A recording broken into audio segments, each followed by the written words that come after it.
Hello and welcome. My name is Lance Izumi, and I'm the Senior Director of the Center for Education at the Pacific Research Institute. The Pacific Research Institute is a California-based public policy research organization, which is committed to promoting freedom, opportunity, and personal responsibility through free market solutions. We're very pleased and greatly honored to have with us today United States Secretary of Education, Betsy DeVos. Secretary DeVos has been involved in education policy for nearly 3 decades now. She's especially passionate about reforms that help underserved children gain access to a quality education.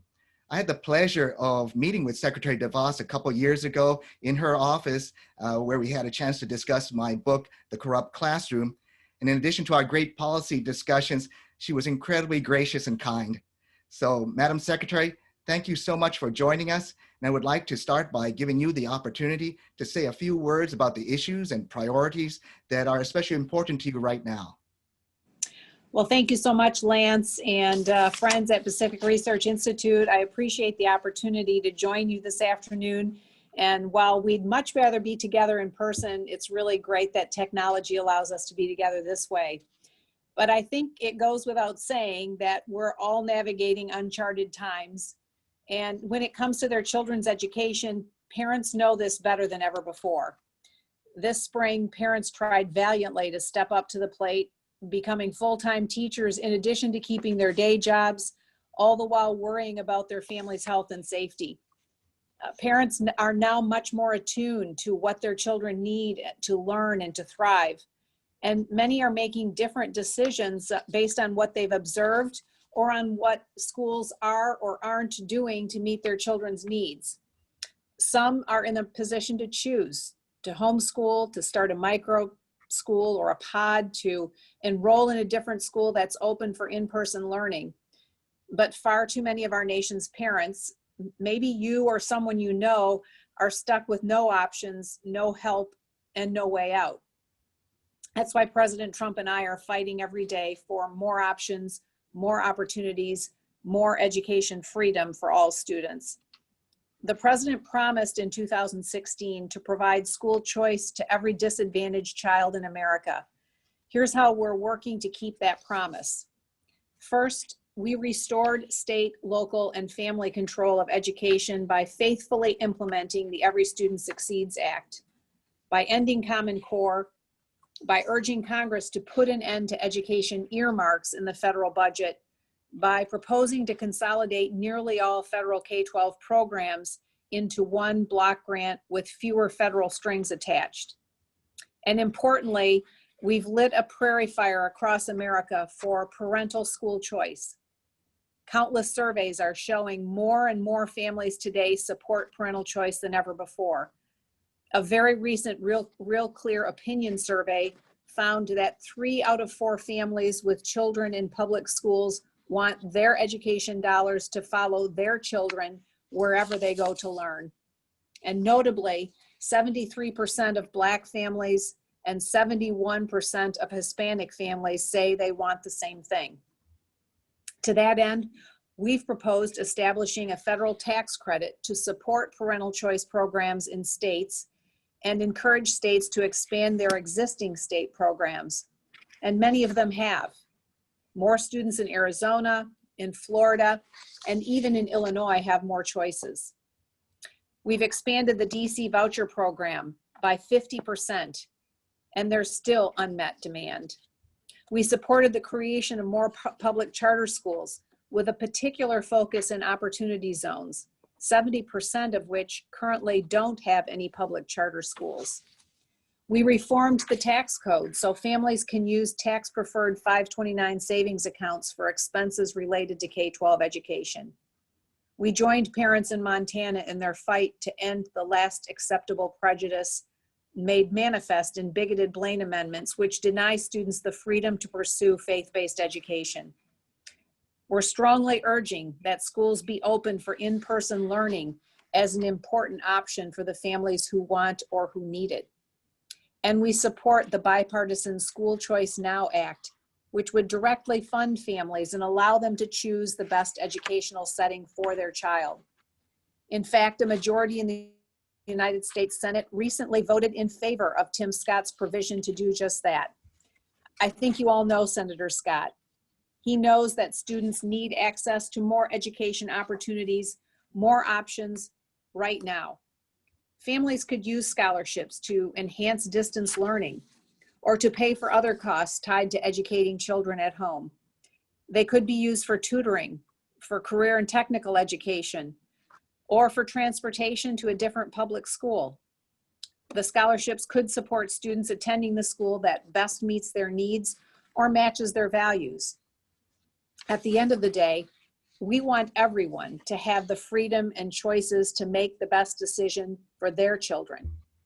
It's been said that all great change in America starts at the kitchen table, then it spreads to communities, and then across the country.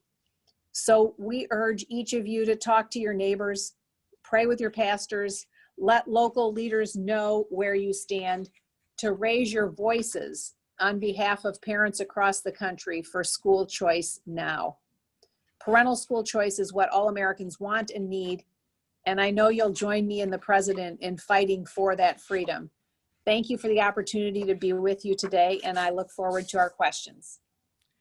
Well, thank you very much, Secretary DeVos, for those opening remarks. And I mean, there's so much packed into them, so, let's try and, touch on a number of the key points that you brought up during your remarks and kind of get into a slightly deeper dive on them. Of course, many parents across the country are concerned about schools reopening and in many cases not reopening.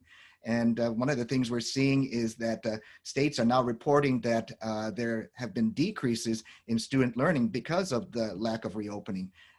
Here in Los Angeles, out here in California, there's been a lawsuit by parents who have sued the Los Angeles School District because of what they consider to be inadequate distance learning. So, I mean, given this situation, what are your thoughts, specifically about the reopening of schools for in-person instruction? Well, the President and I have been very consistent on this. We have said and urged states and districts and school buildings to be open for in-person instruction in every possible situation. We know that in some places where there is a spike in cases of the virus, that there may have to be short times of working at a distance. But for those families who need and want this for their children, learning in person, there's no other substitute for it. And we know kids today have been suffering by learning at a distance when it simply doesn't work for them, or when the quality of the materials presented or the method in which it's presented simply doesn't work. And so we have continued to urge states and districts to make sure they're offering this as an option to families. Of course, these are state and local decisions, but we will continue to use the bully pulpit to urge this to happen. I've visited a number of schools in the last few weeks that have opened for in-person learning, and it can be done. It can be done safely, and the kids are thrilled when they're back together. No, I know exactly right. One of my relatives, their small daughter has just returned to school out in Alabama, I believe. And you couldn't have seen a more happy 6-year-old than her going back to her school and participating in gymnastics and going to class again. So, it is really important for the kids, and you made remarks, talked about, of course, school choice. And one of the things that we saw, even prior to COVID, was that we've seen dips in the test scores on for example, the National Assessment of Educational Progress, and the scores in reading and math have dipped downward. And probably not coincidentally, we've seen a surge in support for school choice. You talked about school choice, briefly in your remarks, but perhaps you can talk a little bit more about the School Choice Now Act and how that encompasses some of the proposals that the Trump administration has been pushing throughout the first term. Well, Lance, we know that parents are, as I mentioned, more attuned than ever before to their children's education experience, having observed it firsthand in the spring months and weeks. And we know that many of them have been disappointed or underwhelmed with how their students, what their students' opportunities have been. Many of them are making different choices and decisions. Those that have the means and the opportunity to do so are doing that, as their schools are not responding in the ways that they hoped they would this fall. The president and I and this administration have advanced a very specific proposal that would help meet families' needs immediately, and then provide a vehicle in the longer term to really give rocket fuel to states' efforts to give parents choices and freedom in choosing their kids' education. And what it would do is provide some immediate funds for relief for students and currently enrolled in private schools to be able to continue to access them if their family's been economically impacted through this pandemic. And then it would set up a longer term $5 billion a year tax credit pool distributed to states that wanted to participate, to come alongside their efforts and their initiatives in each state to provide scholarships directly to families. And it could be for a wide range of opportunities, from course choice in a small rural school to starting a micro school or supporting these new pod environments. So the sky would be the limit, really, on the ways that the creativity, that the freedom could be used to directly meet kids' needs as determined by their families.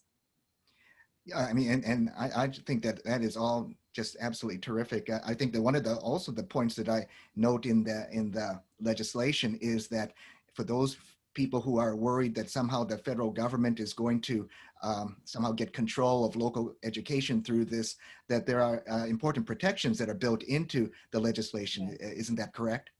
That is correct. And I am and the president are very strong federalists. We do not want the federal government more involved in things than the federal government must be. And we were very careful in working with the legislators on this proposal to ensure that there would be no increase in the size or scope of the federal government. The tax credit fund or pool would simply be the vehicle to get those funds for individuals or businesses to redirect a small portion of their federal tax bill into scholarship granting organizations at the state level. And so no new federal bureaucracy would be created. And importantly, the proposal itself calls out very specific protections for schools and for states to ensure that there is no more entanglement or no more requirements on the part of the federal government in those programs. I think that's incredibly important, and I think that will be greatly reassuring to people who want to make sure that any additional help that comes from Washington also doesn't interfere with local control. So that's really great news. I want to go back a little bit more to the COVID crisis, and research that's come out has shown that charter schools have pivoted to the online learning reality that we have now during the COVID pandemic, better than many regular public school districts. And yet what we're seeing is that charter schools are being attacked on many fronts. And for example, in your own home state of Michigan, and just as in my home state here in California, online charter schools are not receiving the full student funding. What are your thoughts about the challenges that are facing charter schools right now? And what do you see going forward, the future for charter schools? Well, charter schools are an important choice and an important option for families. And we see at least some of them in nearly every state across the country. I think only 4 states that don't yet have any charter schools in them. And there's tremendous demand for them, more than 1 million families that are on wait lists across the country. These are important options and important choices. And Lance, you've identified very clearly the fact that many of them have been much more nimble and flexible and prepared to pivot as needed in this time of COVID crisis to continue learning for their students, to continue to provide a full-time learning experience, whether it was remote in the spring or now back in person this fall. And so these choices and these options have got to be protected and frankly expanded for families because the demand is there and we know that they're meeting the needs of so many students. The results, a lot of the critics will question the results from charter schools, but the reality is that the first and most important measure is that families, parents, and students are choosing these schools. They're not being forced to go there, much like many students are to schools in their assigned geography where they don't have an option to move somewhere else. We've got to make those choices and those options much more broadly available. And the support for that is frankly continuing to grow by leaps and bounds as more parents experience this firsthand with their kids. Yeah, I absolutely think so. And, I think that it certainly doesn't make sense to me anyway, that you would have attacks on charter schools, especially those that specialize in online learning, during the midst of a time where, most kids are having to distance learn and, and learn through online tools, and to undercut the very schools that specialize in that just doesn't make a lot of sense to me.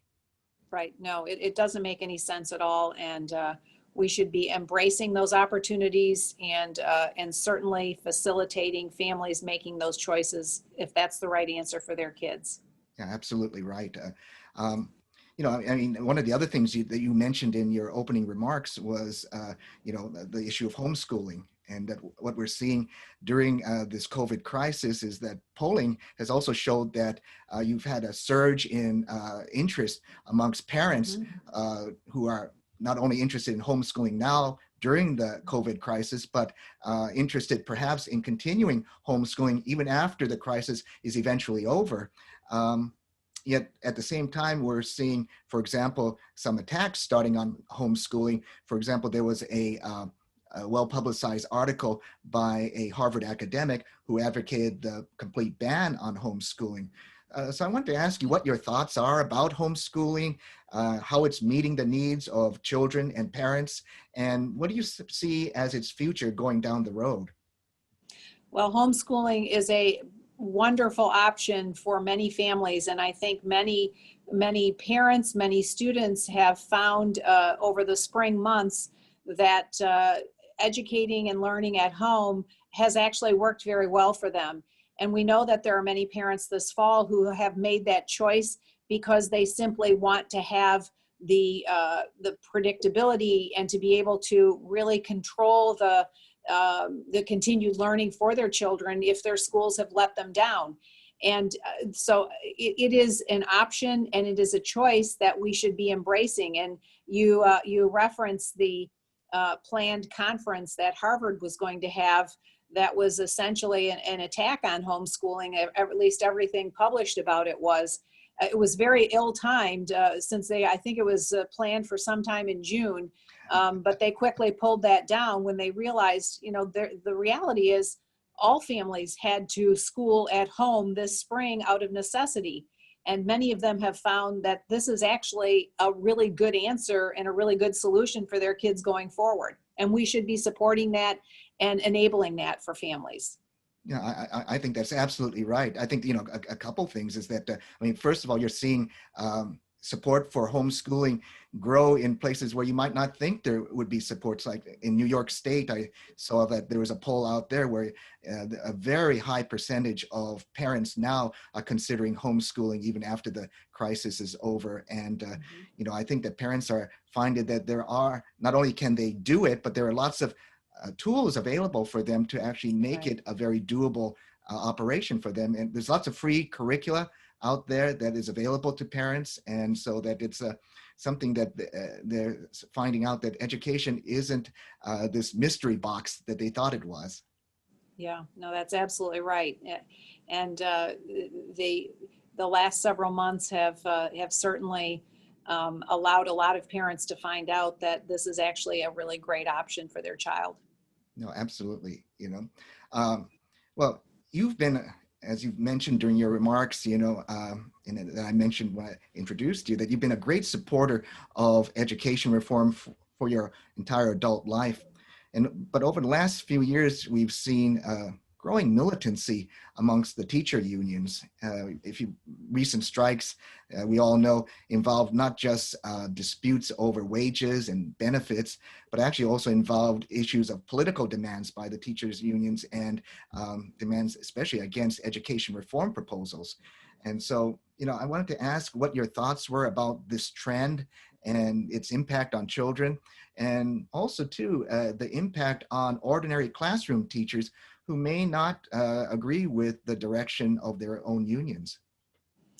Well, I think it's frankly a very bad trend because it's not focused on doing what's right for students. It's focused on adult issues and protecting adult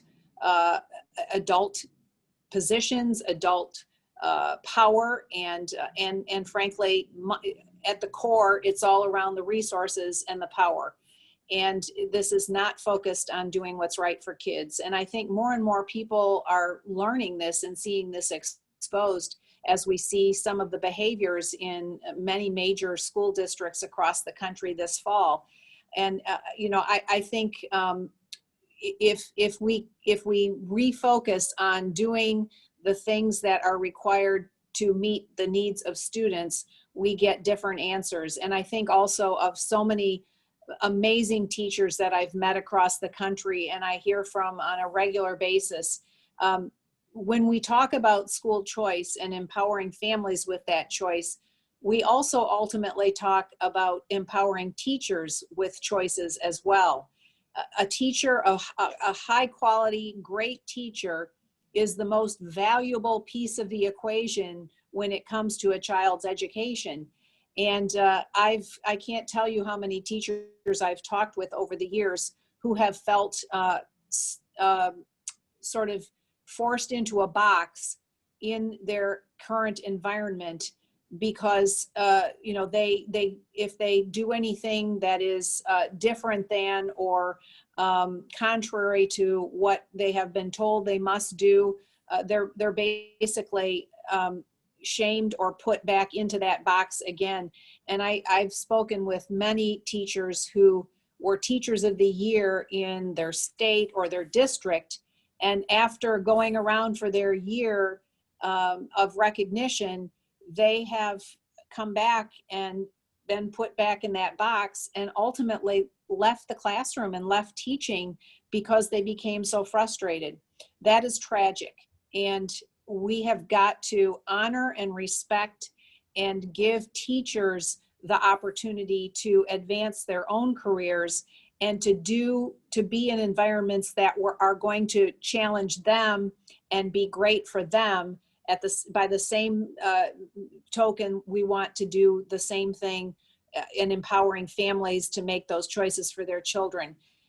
School choice, parental choice, education freedom can be a win-win for families with school-age children and for great teachers. No, I couldn't agree with you more, Secretary.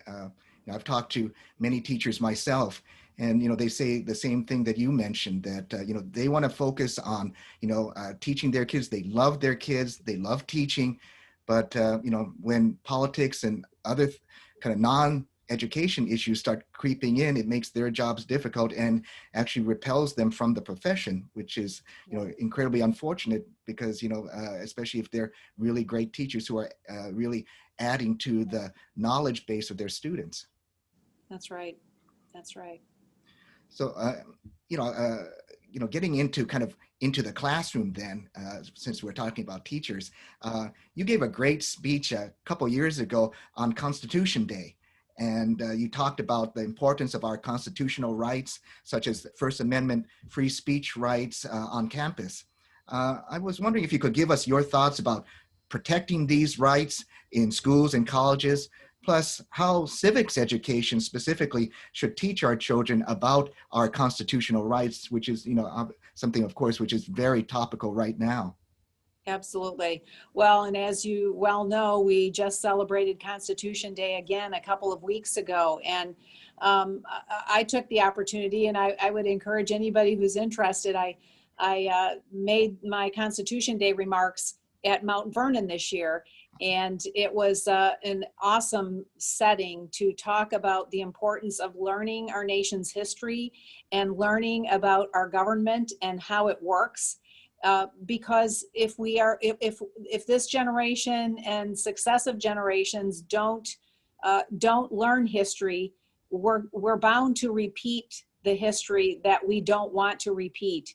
And I talked a lot about the fact that in our Constitution, in our founding documents, the phrase "toward a more perfect union," we're only going to get better when we learn from our past and improve on our past. And having the exchange of ideas in both K-12 and higher ed settings, and allowing for students to learn how to do that well, and to challenge one another with ideas without challenging one another personally, is just an imperative if we're going to continue to enjoy the kind of nation that we inherited and preserve it for the future. And so I think we've had a lot of focus around the importance of our Constitution and our founding documents recently. And I hope that school-age children will take a serious look at what they've missed thus far and fill in those blanks. And I urge and encourage education leaders and parents to make sure we are focusing on preparing our students, our young people, for their future by teaching them history and civics and a solid foundation in our nation's origination and founding. Yeah, I absolutely agree, Secretary. I'm actually, when I was an undergraduate, I was a history major. So I, always enjoyed history, and it, pains me right now to see kind of the impact of leaving out important parts of history from, unfortunately, in many classrooms. And I see that, many students actually have no, for example, understanding truly of communism and Right. ideologies like that. And you can't have critical, deep thinking, which is what all of us in education want for our children to have, for them to think critically about issues, if they don't have the actual information, factual information about some of these important things that in order to think critically about. So That's right. That's right. so. There are there's so many issues out there. We appreciate the time you've given us, but just in concluding, I know there are issues like religious liberty and lots of different issues out there that your department has addressed recently. But are there any other concluding thoughts that you have for us today? Well, I just want to say thank you for the opportunity to join you this afternoon, to encourage you all to really use your voices to encourage the momentum that has built around giving parents the freedom to choose their children's education setting. I like to think of it as, seeing kids go to school every day with their backpacks. Let's envision putting those resources that would go to that child's education in that child's backpack to take to whatever education setting is going to be the right one for that child, whether it's their assigned geographic public school or a charter school or a private school or a virtual school or a home school or some combination thereof. Parents have to have the ability to make those choices. We know that families with means are making those choices today. All families need to make those choices, and we will have a better, stronger country as a result. Well, thank you so much, Secretary DeVos. This has been a great conversation, and we really appreciate your efforts to improve the quality of education for all children in America. So thank you so much from all of us here at Pacific Research Institute. And to thank you all, to all of those who are watching today and in the future when we post this on YouTube and other sites. To find out more information about the Pacific Research Institute, you can go to www.pacificresearch.org. And again, from all of us at the Pacific Research Institute, we want to thank Secretary DeVos again for her time and her wisdom in chatting with us today. And thank you all of you who are watching on this broadcast. Thanks, Lance. Thank Thanks, you. everyone.